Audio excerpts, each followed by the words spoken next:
Começar agradecendo o convite, sempre uma felicidade ter um espaço.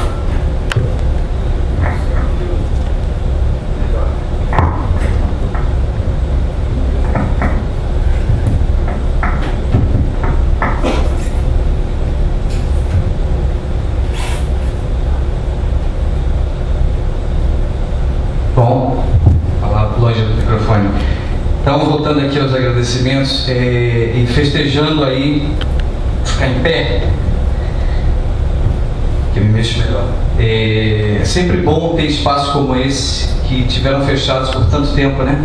Para a gente discutir questões de desenvolvimento. Então, só o que dá para fazer é festejar, agradecer o convite, esperar que seja bastante profícuo aqui o debate. E que, enfim, que as atividades aqui ajudem a refletir um pouco mais sobre essa questão tão importante que é o desenvolvimento equilibrado, democrático e justo. E eu vou apresentar para vocês a pesquisa que foi a base da minha tese, junto com o Antônio, premiado em Brasília, né? Bom terminar assim, né, Antônio? Acabar uma tese premiada. Enfim, são muitos slides, alguns eu vou passar um pouco mais rápido, né? Porque eu gosto sempre de abrir para debate, para troca de ideias. A parte positiva é sempre meio maçante. Então eu vou correr aqui alguns slides um pouco mais rápidos, tem algumas questões aqui que já são familiares a todos, então não vou perder muito tempo, não vou me deter nisso.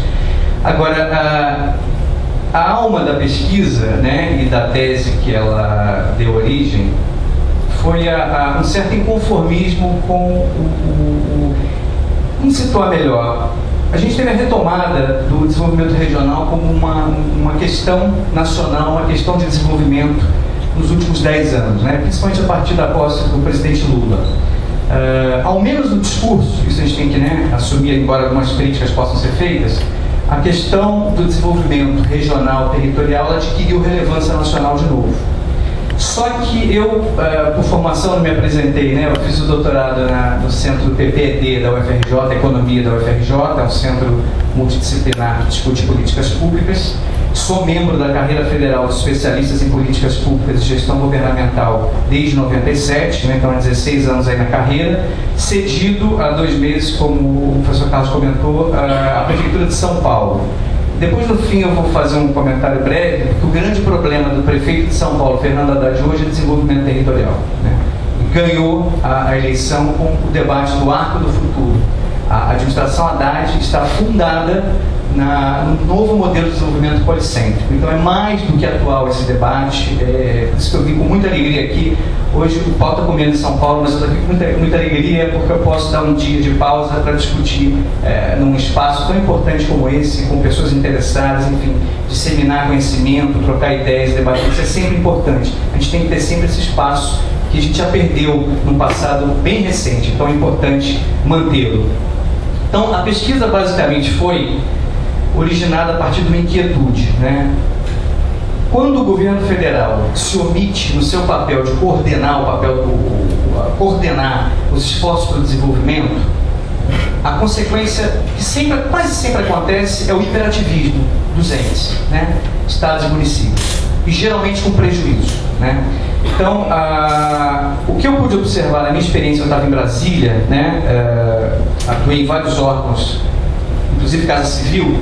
E o que eu pude reparar ao longo desde a posse do presidente Lula é que já havia um legado e que não foi encerrado, né? Na verdade, coexistiu com o lançamento da Política Nacional de Desenvolvimento Regional em 2004, né?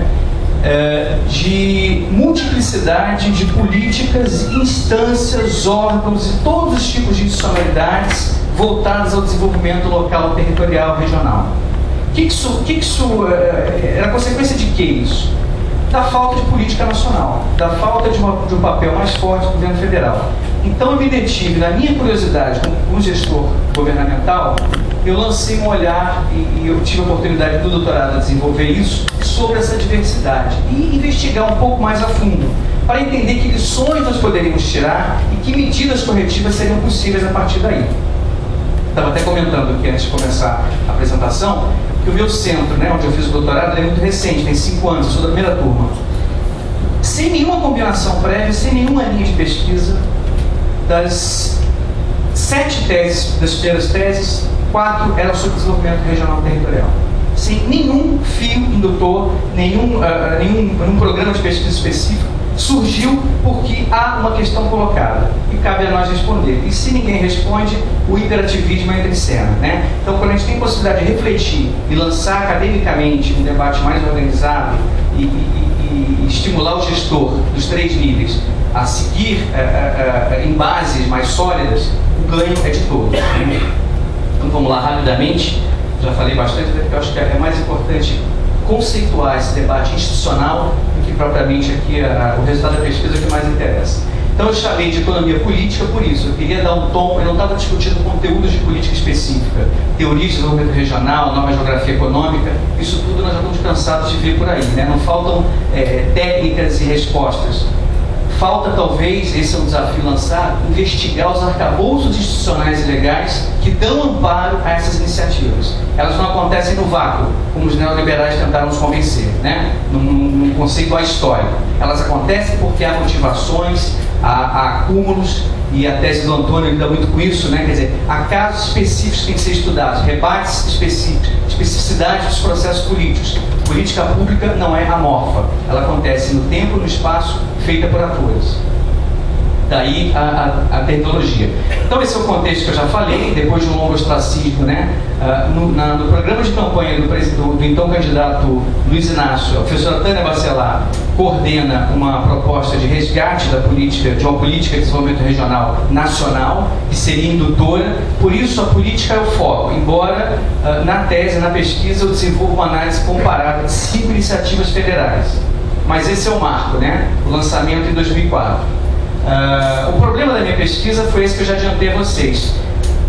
A consolidação da política, que até hoje, né, carece de um fortalecimento como iniciativa de Estado e não de governo, é que ela se vê atingida por uma concorrência, a gente pode chamar de concorrência institucional, de inúmeras iniciativas de municípios, estados, da própria União, né? Não é sem susto que a gente repara que no PPA da União, seguidamente, né? O primeiro do governo Lula, o segundo agora do governo da presidenta Dilma, a questão do desenvolvimento regional, territorial, mistura-se com arranjos produtivos, mistura-se com economia solidária, geração de emprego, renda, inclusão produtiva, e há uma concorrência que prejudica a consolidação da política nacional. Então a minha hipótese de partida foi que esse conjunto de iniciativas, na verdade, ele é herança da falta, da inação do governo federal no passado recente. E o que acontece? Os atores se organizam. Se você não organizar as arenas, elas vão surgir e vão se digladiar em busca de espaço, recursos, tudo aquilo que a gente, quando estuda política pública, elege com categorias de pesquisa. Então, esse prejuízo à política nacional teria origem aí. Uma concorrência meio que descoordenada, às vezes dentro do próprio seio do governo federal. Então me propus identificar esses arcabouços legais sobre essa apresentação eu vou deixar, obviamente, vai ficar à disposição, tá? Então eu me propus a analisar esse arcabouço legal e investigar 3 categorias principais, não apenas, mas necessariamente ideias, atores e interesses que dão sustentação a essas iniciativas, né? Elas se dividiam em políticas, programas, ações. Havia inúmeras formas de organizar e sistematizar essas ideias, essas iniciativas, para poder analisá-las. Eu optei por essas 3 categorias que me pareceram bastante significativas. Quais eram essas iniciativas, né? A política nacional, que eu considerei o foco que o governo decidiu conceder à questão regional, então ela era o eixo organizador das políticas do governo, assumidamente, mas convivia com territórios da cidadania, né?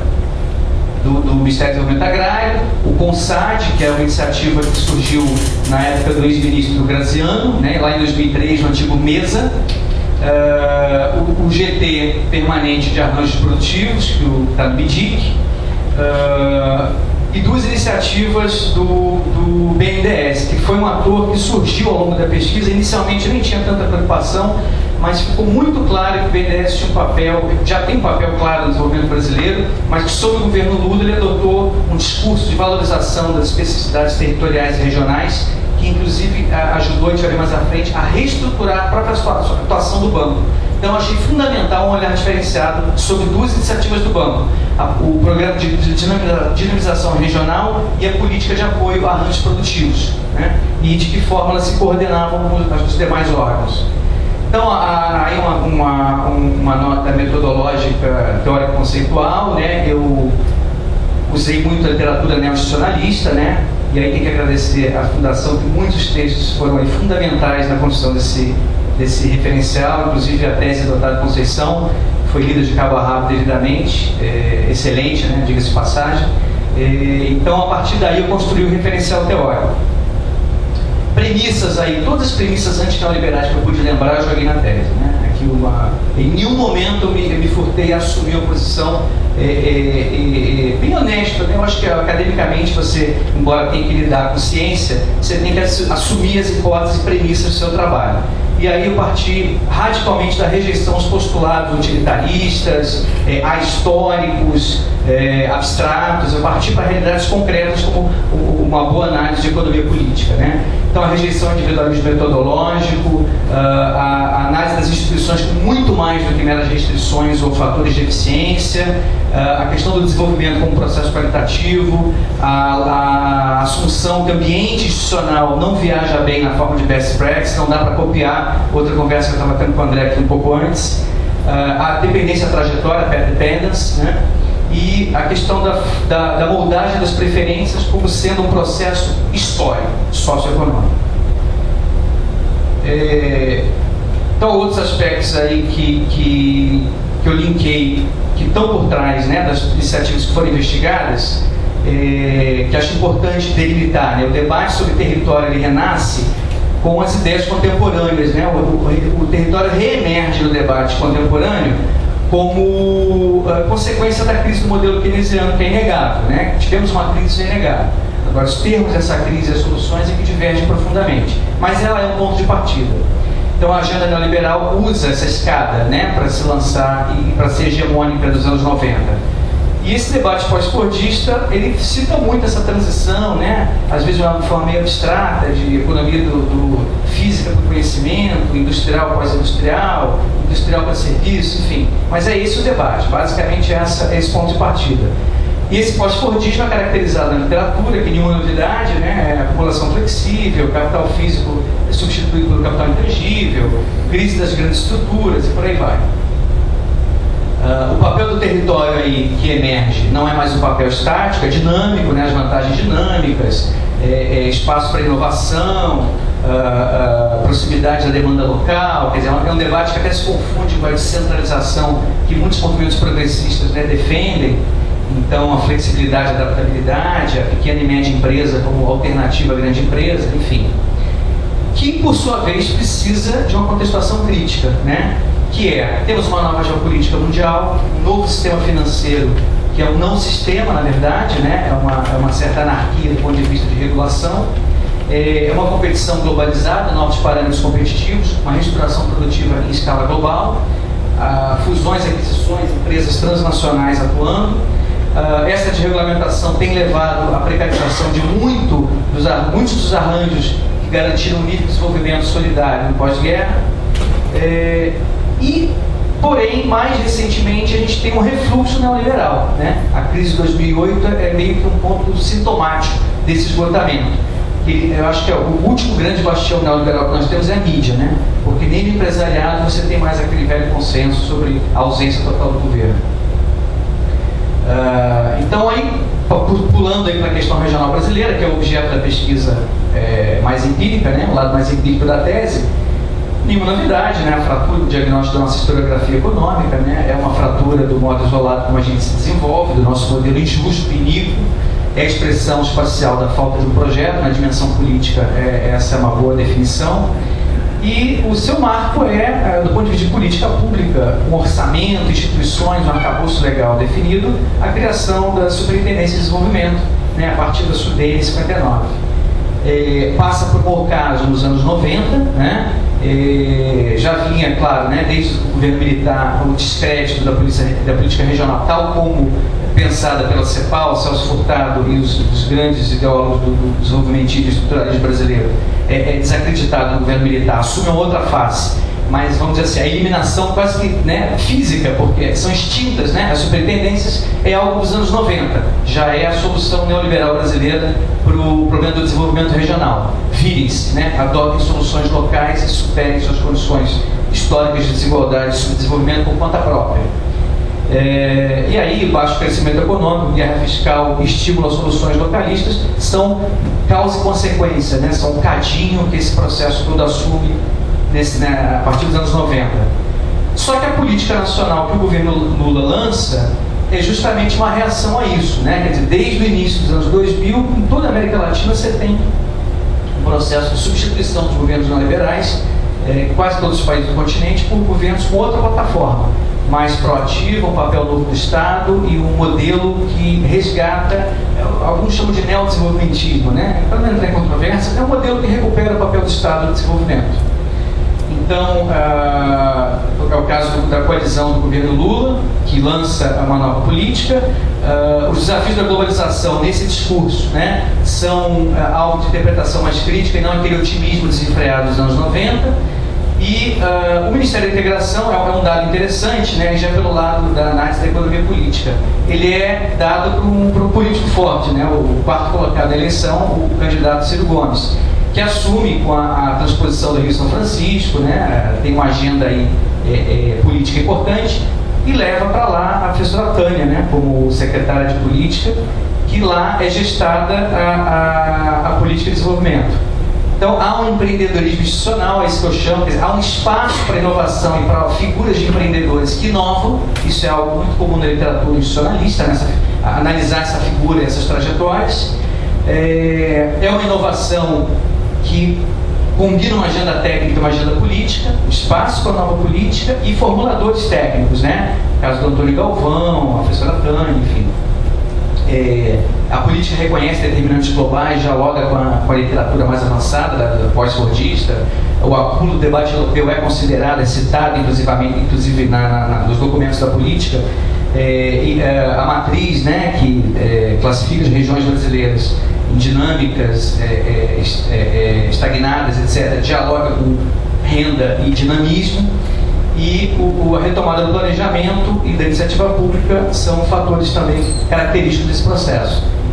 Agora, há problemas, né? Quer dizer, a tese ela não é otimista nem é uma defesa, obviamente, do legado. Ela é uma análise crítica que, obviamente, festeja a retomada do desenvolvimento, mas o grande problema abordado é essa concorrência institucional e a dificuldade, mesmo havendo a intenção do gestor e o espaço para a política, há elementos de resistência que permanecem. Até nos dias de hoje, né? Em 2013, a gente está falando mais ou menos do mesmo problema. A tese se focou no período 2010, né? Foi o período do governo Lula, mas a gente pode dizer que nos últimos 2 anos algumas questões permanecem basicamente inalteradas. Então, houve uma hesitação do governo federal no primeiro momento, havia uma crise em 2003, né, a maioria deve se lembrar, o governo teve que aumentar a taxa de juros, houve briga, o Ministério da Fazenda assumiu um protagonismo muito grande, restritivo, né, então o ministro Palocci. Havia uma proposta de reforma fiscal atrelada ao Fundo de Desenvolvimento Regional, o novo FNDR. Houve crise política, tivemos a crise do mensalão, né, na Casa Civil. Então houve uma série de fatores que prejudicaram a consolidação da política. Mas eu me detive, até por uma questão de escopo da pesquisa, na questão na concorrência institucional, né? O foco foram as políticas alternativas. Na verdade, o que eu assumi? Que as dificuldades da política nacional se acentuaram por conta desse quadro geral. Mas o grande problema era, o foco da minha preocupação era a concorrência dos outros programas. Então, a PNDR acabou embora pensada com governança em rede, ou seja, ela viria articular, havia essa previsão dela articular o que já havia. Ela acabou, na verdade, tendo que lidar com fragmentação e disfunções de concorrência institucional. Ausência de instâncias, né, empoderadas, enfim.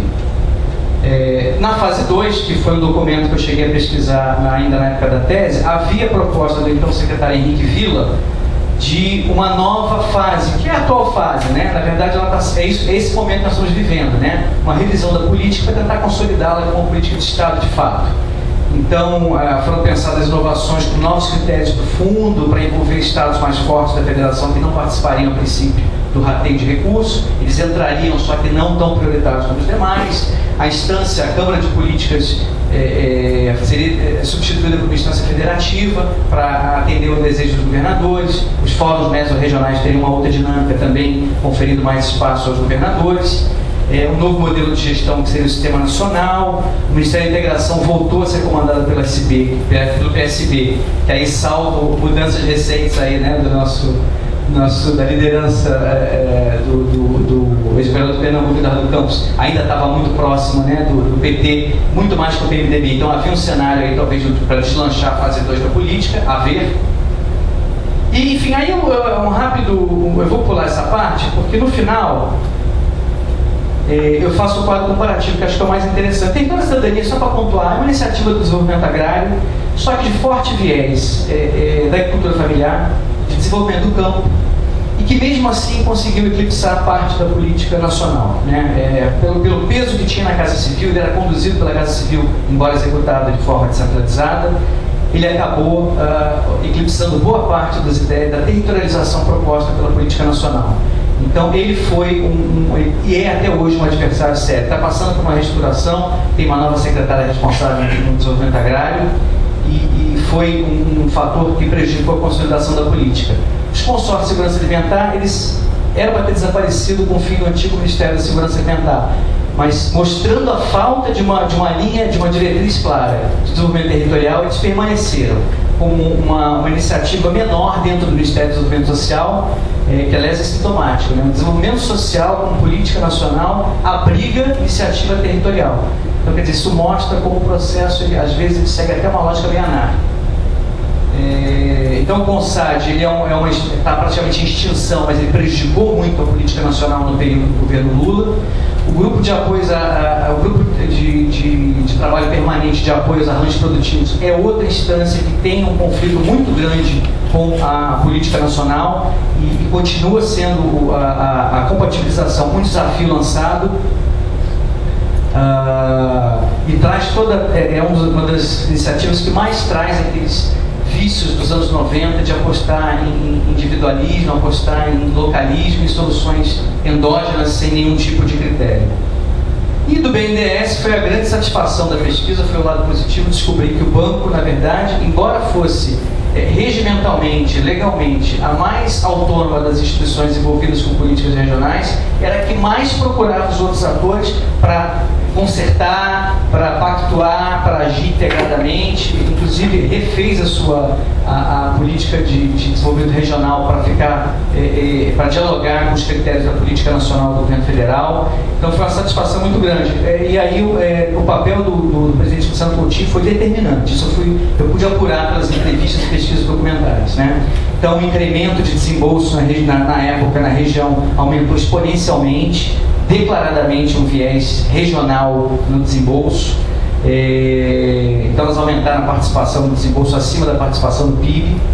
E mesmo no apoio à PL, o banco também procurou se alinhar às iniciativas do governo federal, né? Então o banco promove estudos, pesquisas, houve um mapeamento nacional financiado pelo banco, que foi muito produtivo para os trabalhos desse grupo de trabalho, né? Que agora lida com fatos e dados concretos. Até criação de órgãos internos na estrutura do BNDES foram feitas para compatibilizar. E aí o que foi mais interessante da tese foi o quadro sintético, né? Quer dizer, aqui eu listo as iniciativas e a análise comparada, né? As categorias que eu usei para fazer a comparação. Então, no caso da PNDR, a ideia, a perspectiva do desenvolvimento regional e subregional, o território da cidadania, desenvolvimento rural, CONSAD, segurança alimentar, o grupo de trabalho, apoio ao tecido socioprodutivo, né, de base local, e o banco se adequando às demais linhas, emprestando recursos. E aí é interessante, o que esse quadro ressalta? Que as lógicas das iniciativas, na maioria das vezes, elas são conflituosas, né? Em algum nível elas geravam um conflito. Então elas eram pensadas em escalas distintas, modelos de intervenção distintos, critérios de seleção distintos, escalas de intervenção, as ideias então eram completamente distintas, a path dependence, né, quer dizer, a trajetória que origina a ideia também é distinta.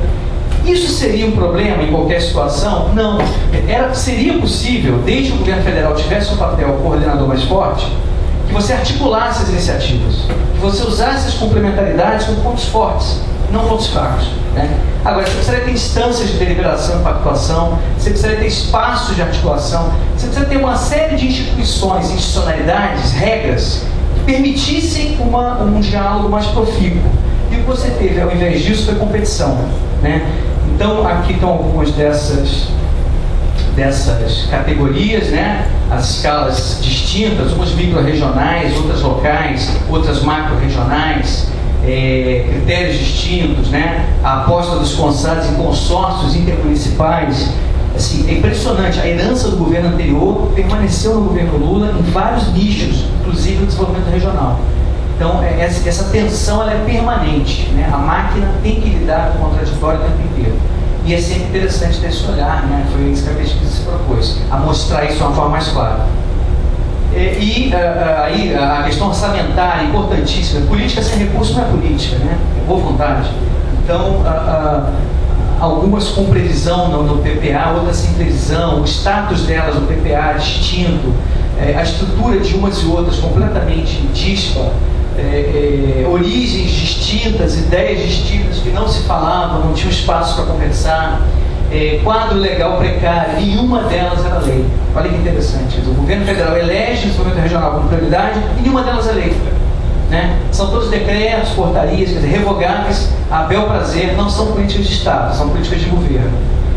E aí eu botei uma agenda legislativa que era para ver se tinha algum horizonte de compatibilidade. Nenhum.